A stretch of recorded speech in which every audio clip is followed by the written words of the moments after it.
Alright, hello everyone. We're here with another chess game, HomelyChess.org. Today we're going to be playing a rapid game. I'm thinking, let's see, we don't really want to go classical, so let's do a rapid with 15 minutes with 4-second time increments. And let's see who'd be interested in playing. Today, I'm not quite sure what I'm going to use for an opening, but I would like to do something kind of interesting.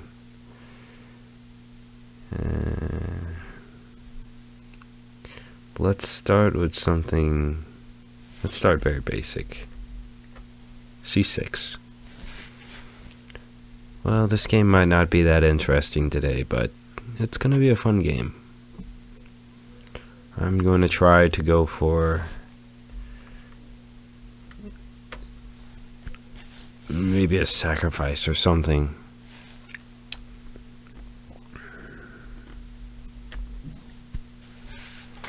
Alright, so C5 to take some center. Challenge the center. His pawn on d4 is looking pretty strong. It's controlling the old e5 squares and the c5 square. Well, now that he took, I have to contend. So let's move our knight up so we can avoid him pushing b4 and take a little bit control of the center more. Can't talk today. And let's just see what he does. I'll try to make some kind of crazy fun tau sacrifice towards the end. He's only at 1500, so we should be able to manage. It shouldn't be that big of an issue. But if we can, we can't.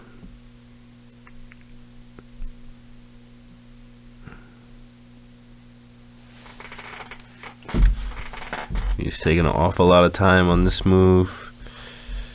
It's still the opening. We're still in books, so I feel like it shouldn't take this much time, but against a 1500, I guess, you know, you never know what's going through his mind. Maybe he thinks he sees mate in 5. It's hard to tell.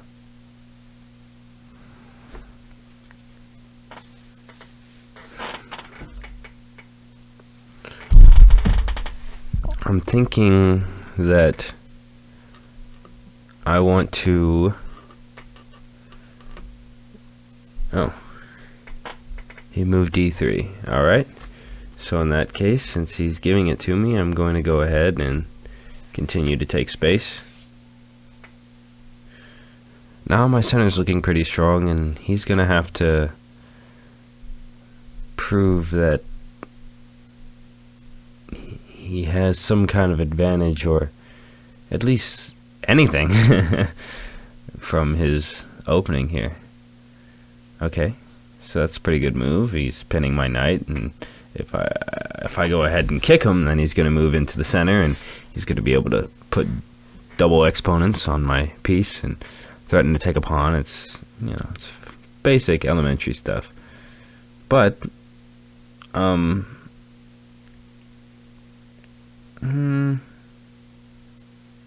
well, in that case, I think that I might as well...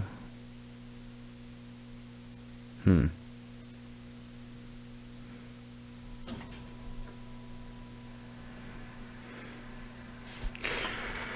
yeah, I feel like I want that.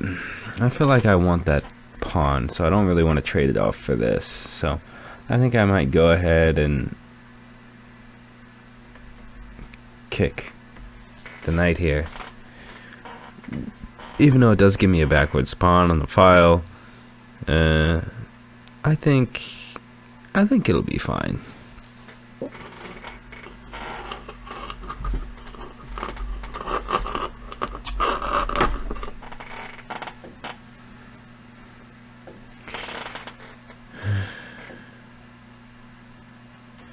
Hopefully it doesn't take too long. I get pretty bored with these games sometimes.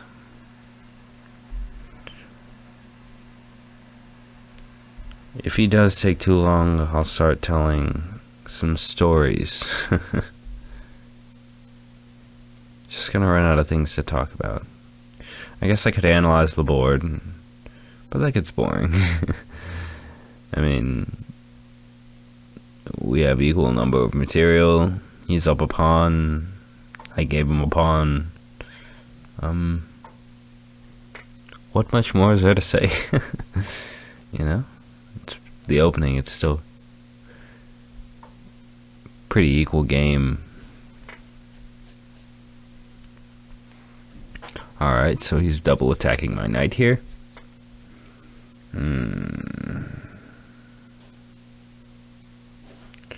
I'm gonna go ahead and I'm gonna go ahead and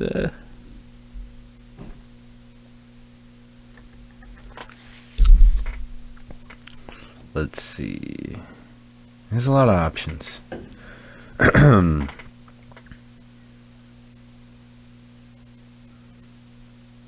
I think that I'll just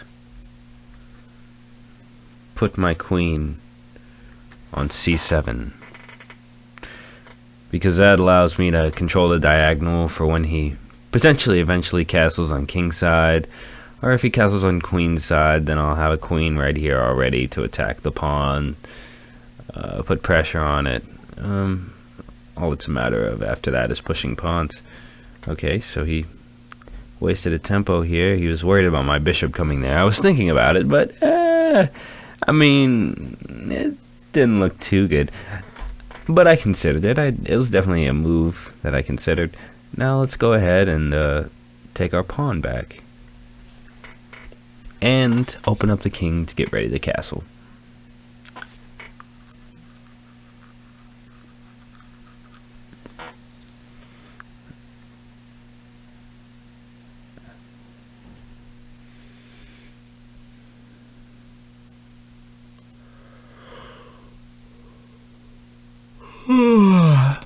Pretty tired today.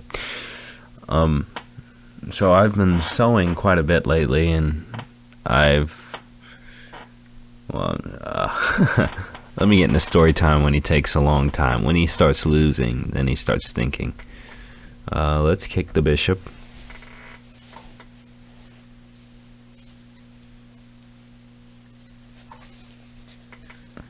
Now we've got a strong pawn chain. And his bishop's not really looking that great. Like, it's going to be staring at a wall of pawns for a little while unless he moves it back to e2, which he did. Very good move. No, I'm thinking it might be a good time to go ahead and castle, because I want a rook on d8. I want to open up the center. And I want to make some problems for this guy. Let's make him sweat. Let's make him a little uncomfortable. Okay, so he's trying to challenge my very strong center, which is absolutely fine, but he's opened up his king to a nasty check. So we're going to capitalize on that.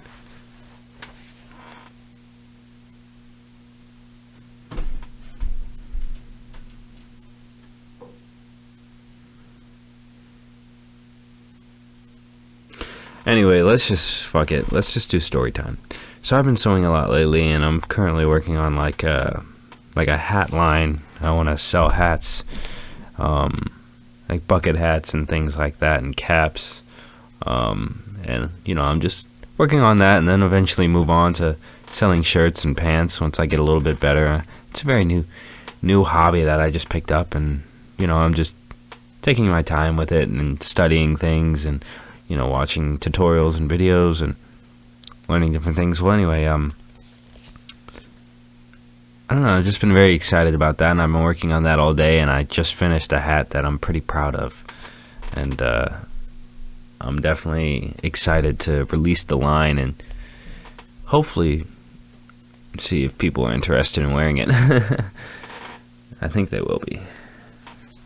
Okay, so he moved his king on over, which isn't that great, because now he's looking pretty vulnerable.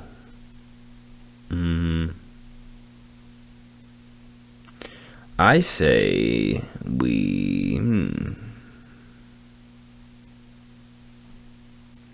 Well, we want to put more pressure on his king here. Maybe...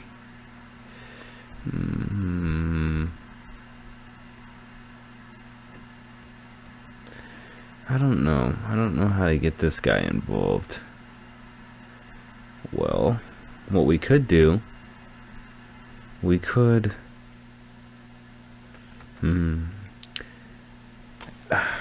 There's so many possibilities and ideas. What I'm thinking about right now, I'm kind of thinking about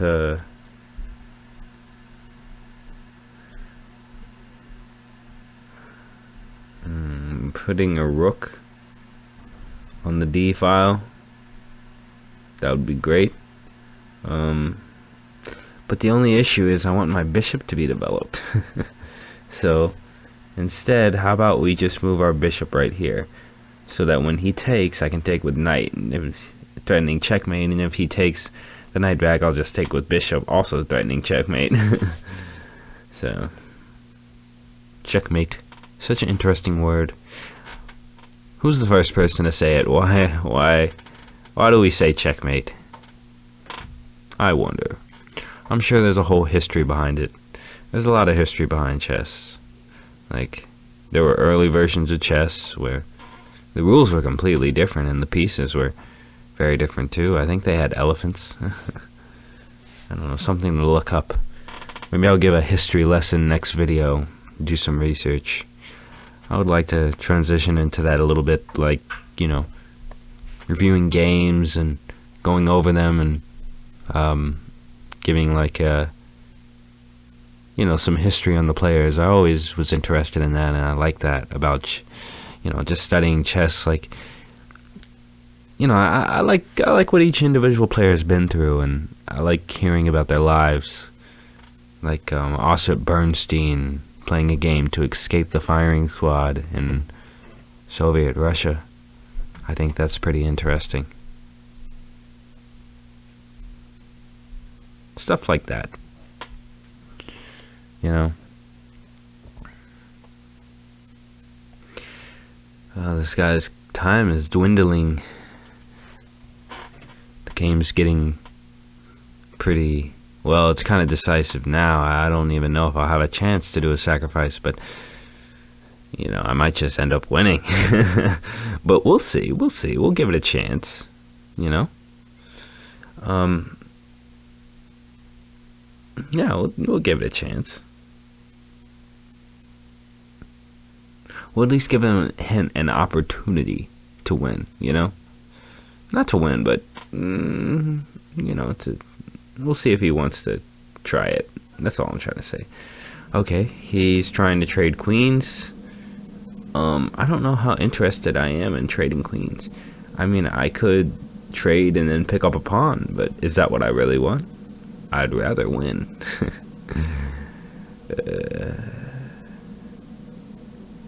Well,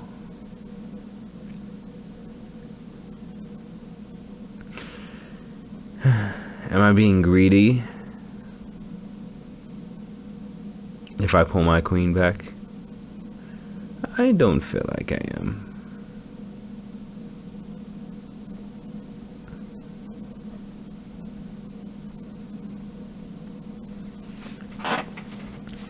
I mean, his queen's misplaced and all that, so. But that was probably a good move, though, because I was thinking about moving a rook to the d file. You know? Yeah. Let's see, so. I think I will, actually.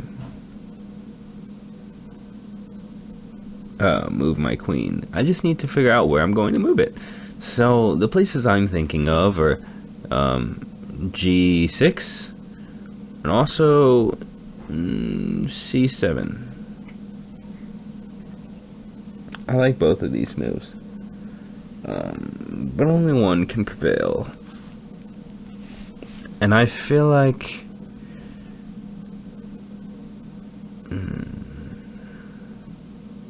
well,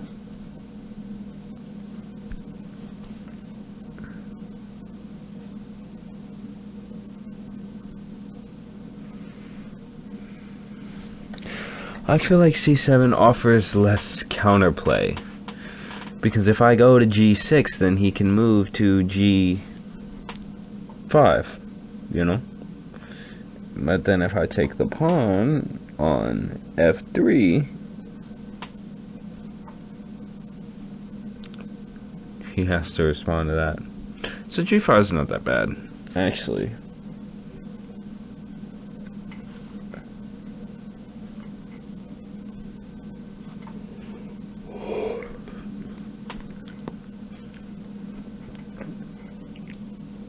Oh man, something in my eye. Well, I guess my time's dwindling, so I'd rather stay on his king side. So I'm gonna stay on his ass and I'm gonna move to G6. Feels like a stronger move, piece connectivity and whatnot.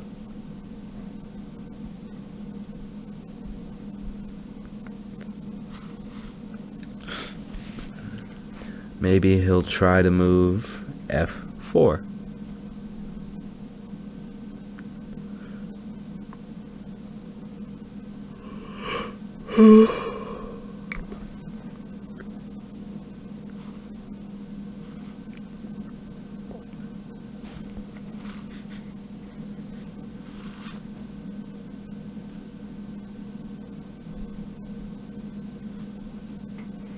I would like to sacrifice pretty soon, if possible.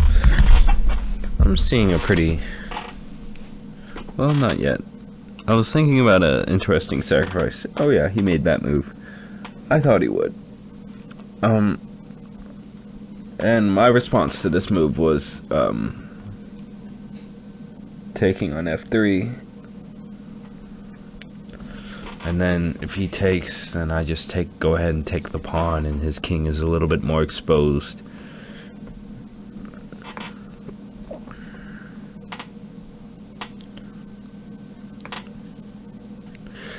Oh boy.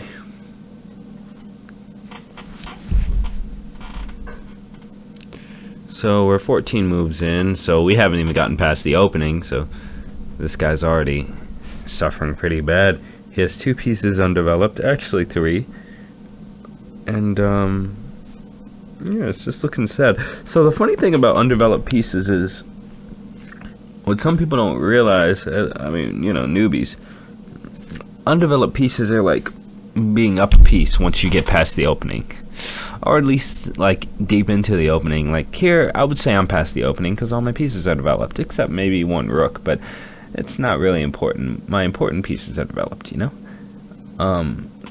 Okay, well, wow.